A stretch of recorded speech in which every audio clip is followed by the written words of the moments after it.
खुलुमबाय स्टुडिअ दं आं राजीव बसुमतारी आरो बे समाव बिटिआरनि गाहाय मावफुं सोद्रोमा प्रमद बर'नि दैदेननाय इउपिपिएल राजखान्थि हान्जानि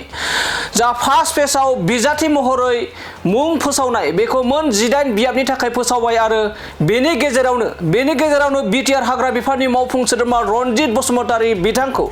बावखुंग्रि बियाबाव फोसावनाय जाबाय आरो बिनि उनावनो दिनै बरायनाय हाबाफारि लादों रोजा रोजा सुबुंफोरा बिटिआर हाग्रा बिफाननि थामहिनबा फैबाय थानाय जा 2025 मायथाइनि गेजेराव एबा बोहैथि एबा फैबाय थानाय जा सेप्तेम्बर दानाव बिटिसि काउन्सिल बिसायख'थि जानो थांगासिनो दं बेयाव रनजित बसुमतारी बिथांखौ बावखुंग्रियाव बिजाथि महरै फोसावनाय जाबाय आरो बेनि गेजेरावनो दिनै रनजित बसुमतारी बिथाङा 14 नं चिरां दुवार बियाबनि बाथ्राखौ फोरमायदों 14 नं चिरां दुवार बियाबाव एबा बियाबखौ सेक्रिफाइस खालामदों रनजित बसुमतारी बिथाङा सोरबायदि सुबुंनि थाखाय सेक्रिफाइस खालामदों गोबां लुबैनो हागौ 14 नं चिरां दुवार बियाबाव 14 नं चिरां दुवार बियाबनिफ्राय इउपिपिएल राजखान्थि दोलोनिफ्राय गोबां बिजाथि महरै लुबैना दंब्लाबो नाथाय बेनि सायाव बाथ्रा बुंदों रनजित बसुमतारी बिथाङा 14 नं चिरां दुवारखौ हगारनायनि गुबै जाहोनानो जाबाय सेक्रिफाइस आरो बे सेक्रिफाइसखौ खालामदों आगुनि बारग' लेङाइ गाहाय मावफुं सोद्रोमा खाम्फा बरगयारी बिथांनि थाखाय खाम्फा बरगयारी बिथांनि थाखायसो सेक्रिफाइस खालामदों रनजित बसुमतारी बिथाङा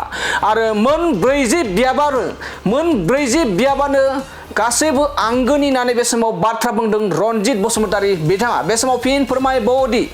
14 नं चिरां दुवार बियाबखौ रनजित बसुमतारी बिथाङा खाम्फा बरगयारी बिथांनि थाखायसो सेक्रिफाइस खालामदों होननानै रोखा फोरमायदों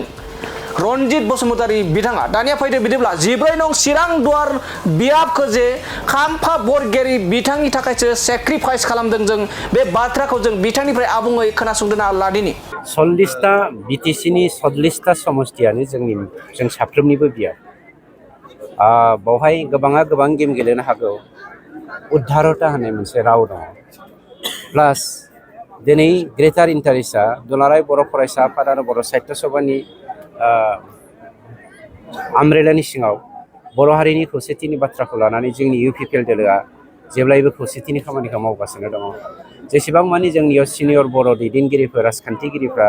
इउपिपिएल दोलोआव जयेन जादों बिथांमोनखौ मान होनायजों लोगोसे जोङो